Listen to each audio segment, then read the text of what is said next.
Hey guys, in this video we're going to talk about Bad Bunny shading Harry Styles, Shawn Mendes and Camila Cabello at Coachella, and the 2023 Coachella disaster. Okay, so Bad Bunny just shaded Harry Styles while he was performing at Coachella, and the moment has really left fans divided. On Friday, he took to the stage performing his song from his most recent album. He then decided to take a moment to criticize Harry by pulling up an old tweet on the screen, which basically argued that he has more versatility in his music than Harry does. The tweet said, "Good night, Benito could do as it was, but Harry could never do El Apagón." So it was implying that the former One Direction member could never do what he does with his music. Whatever the case may be, the fact that he chose to bring up this tweet was a pretty clear attack on Harry. While some fans thought that he was just being straight up petty, others praised him for being outspoken and messy. It's possible that Benito was still upset about what happened at the Grammys, when he lost Album of the Year to him in February. Fans were shocked and confused when the 29-year-old British singer won for his third solo album Harry's House, and he beat a total of 10 albums. At the time, not everyone thought that he deserved to win, and many people criticized the Grammys for their decision. But the reason Benito chose to publicly drag his music might be a little more personal than that. Since he's been linked to Kendall Jenner, he's criticized two of her ex-boyfriends, first Devin Booker and now Harry Styles. About a month ago, he called out the Phoenix Suns player in a verse in the song Coco Chanel. In Spanish, Benito sings, "I'm not a bad baby, that's a gimmick, but the Puerto Rico sun is warmer than the one in Phoenix." After that song was released, Devin unfollowed Kendall on Instagram and spoke out against the new couple. A source close to the NBA star spoke to Us Weekly and said, "Devin doesn't believe for 1 minute that Kendall and Bad Bunny's relationship is that serious. He doesn't think he's her type and finds it difficult to believe that there's any longevity there between them." They went on to say, "Devin still thinks about Kendall on occasion and a piece of him still misses her. He has no idea what the future holds, and although their timing wasn't right, it doesn't mean it can't happen at some point down the line. They dated for a long time and he still cares about her. He's not actively trying to get back with her, but he isn't exactly opposed to the idea either." The two of them dated on and off for about 2 years, from April of 2020 to October of 2022. They reportedly broke up for the reason that so many celebrity couples do, just because of their busy schedules. Kendall was most likely focusing on her modeling career and her tequila company, while Devin obviously spent a lot of time training and playing for the Phoenix Suns. Apparently their breakup wasn't too bad and they were able to remain friendly with each other afterwards, but Devin was clearly holding on to some kind of hope that they would get back together. His new admission makes it very clear that he is still not over Kendall, because why else would he insist that her new relationship is just a meaningless fling that probably won't last? Of course, he's not the only one who's saying that. I mean, most of Bad Bunny's fans have been saying the exact same thing. When news of their relationship first broke, it seemed like everyone was a little confused. On the surface, Kendall and Benito don't look like they would have a lot in common. After all, his fans expected him to be with someone who could at least speak Spanish and understand his music. They also came off as very different people, and it was pretty surprising that they would even move in the same social circles to begin with. Naturally, a lot of theories started circulating across the internet, all trying to figure out the real reason why they might be together. The most popular one at the moment is still the idea that it's just a PR relationship and they don't actually have any real chemistry together. But of course, the same can be said about a lot of celebrity couples who are widely disliked. And you also have to consider that every time the two of them are seen together, they actually look like they're dating. Over the weekend, they were spotted getting close at Coachella. There were photos taken of them in the crowd together, and at one point, Benito was seen whispering something into Kendall's ear. He was seen wearing a bandana that covered the lower half of his face, while she was wearing a plain white t-shirt and sunglasses. There wasn't much PDA at the festival, but they have been seen kissing and hugging on multiple occasions over the last couple of weeks. So even if they haven't come out and confirmed their relationship, at this point it's pretty obvious that they are really together. Speaking about confusing couples, can we talk about what's going on with Shawn Mendes and Camila Cabello? They were also spotted kissing at Coachella, and it looks like they are well and truly back together. A video of the moment was posted on Kiss FM's Twitter account, where the two of them can be seen holding a drink in their hands and dancing. In another clip that was shared online by a Shawn Mendes fan account, they were seen watching a performance in the crowd together and kissing. Eyewitnesses who spoke to Us Weekly said that they weren't holding hands but stayed together all night, and they were seated at a VIP table, trying to stay out of sight. They went on to say that he had his arm around her waist as they walked to the stage. Camila was seen nuzzling her face into Shawn's shoulders, and they looked like a couple. They also kissed and were making out during Burna Boy's final song. But despite the PDA, it didn't seem like they were ready to open up about their relationship status just yet. As Camila was leaving the festival grounds, a photographer asked her if they were back together. First, she seemed to ignore the question and continued chatting to her group of friends. But soon afterwards, she was heard saying yes, which could have been a response to that initial question. Judging from their appearance at Coachella, they do seem to be well and truly back together. Of course, this news has left fans divided because they weren't exactly the most popular celebrity couple to begin with. Underneath the video of them kissing, people commented things like, "Aren't they tired?" and "Getting back together with your ex is never a good idea." There was also a lot of jokes about their contract getting renewed, or the idea that they want to put out new music together, so that's why they have decided to hook up in public. This theory is nothing new, because ever since they started dating in 2019, fans speculated that what they have is just another PR relationship. They started out as friends in 2015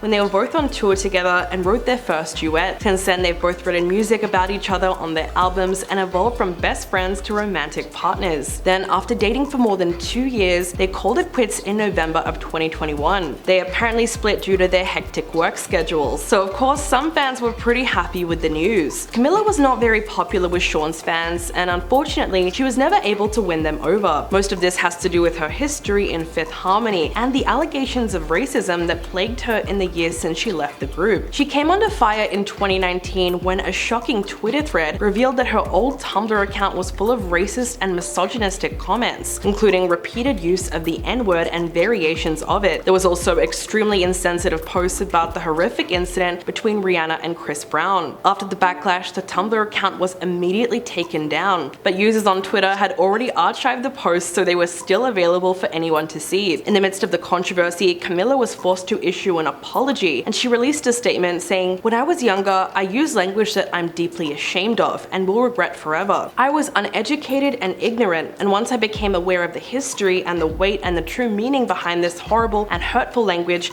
I was deeply embarrassed." She went on to say that now that she's 22 years old, she's grown up and is much more aware of the history and the pain that it carries in a way she wasn't before. But as you could probably guess, fans were not too happy with this vague apology. She completely failed to address the hate that her fans used to send to another member of the group Normani. And this was all happening while they were working together in Fifth Harmony. Eventually, Normani responded to the scandal with her own statement. She said, "It took days for her to acknowledge what I was dealing with online, and then years for her to take responsibility for the offensive tweets that recently resurfaced." So Camila has yet to fully take responsibility for the controversy, despite continually speaking about the importance of representation and harmful Eurocentric beauty standards in the industry. After she left the group in December of 2016, some fans have theorized that she was being mistreated by other members of Fifth Harmony, which is apparently why she decided to quit. There were some people who even claimed that she was bullied out of the group. But whatever the case may be, it doesn't even come close to erasing everything that was discovered about her Tumblr account. Alright, moving on, it seems like everyone is talking about Coachella right now, and for a good reason. While Blackpink essentially saved the entire festival with their performance, there was still a ton of problems with other parts of the event, like what happened with Frank Ocean. He was a Sunday night headliner, but he apparently left a lot of fans disappointed with his performance. It was his first time back on stage in nearly 6 years, but despite all the anticipation, things didn't go well at all. Even before he took to the stage, it was revealed that his performance would not be live streamed online, unlike most of the other Coachella sets this year. Frank only started performing 1 hour after his set was supposed to begin, so he only ended up starting the show at around 11 p.m, which meant that his set had to be cut short. To make matters worse, concert goers complained that the stage was so dimly lit that no one could actually see him perform, and the low-hanging lights ended up blocking him from the view of the audience. As for the show itself, people made it clear that they just weren't happy. Thomas Mier from Rolling Stone tweeted, "No, I didn't enjoy Frank Ocean's set. It was confusing, it was odd. It was not a Coachella headliner-worthy performance. I didn't understand it. Maybe it wasn't made for me to understand. I have more questions than I do answers. I've never seen so many people walk out of a show so upset and confused." The amount of anticipation for this was extremely high, and I don't think anyone was satisfied, not even the die-hard fans. So that about sums it up pretty well. Add that to all the audio issues that went down as well, and you can see why people call this year's Coachella a disaster. Bad Bunny surprised fans with a guest appearance from Post Malone. He entered the stage strumming a guitar, and the two of them planned to do a slow duet. But within the first minute, Post Malone's guitar sounded choppy, and it became clear that the microphone amplifying his guitar was failing. Things got a little awkward when both of them scrambled to fix the audio issues. At one point, Benito even tried to hold a separate microphone to the guitar while he was singing with another one, but his plan ended up failing. The crowd did their absolute best to try and get an a cappella version of the song going, but that didn't last long either. Eventually Post gave up and just shuffled off the stage. Even though Coachella is one of the biggest music festivals in the world, it seems to deal with the same kind of problem year after year. The 2019 festival will go down as one of the worst just because of the sheer amount of technical difficulties. Fans remember when Ariana Grande had to deal with major audio issues when she was performing with Nicki Minaj. Lizzo had the same problem, and when Billie Eilish brought out Vince Staples, his mic was completely dead. 2 years before that, Radiohead was forced to leave the stage twice because of all the sound issues. So it's really interesting to see that nothing has changed since then. Of course, there's still a ton of people dying to get into the festival, or at least make it look like they went. TikToker Lauren Gray recently posted a video explaining that a lot of influencers lie about going to Coachella. She said that some of these influencers will just go out to the area where the festival is held and stay in an Airbnb. Apparently they get dressed up and get their makeup done just to pose for photos without actually going into the festival. She said they just drive their little butts out to the desert to take Instagram photos, make TikToks, get ready with me's, whatever. Then they drive back and that's it. Lauren called Coachella the Influencer Olympics and said that everyone wants to make it seem like they went just because it's the place to be. So what do you think? If you couldn't get tickets to Coachella, would you ever consider doing this? Let me know in the comments below, and I'll catch you guys in the next video.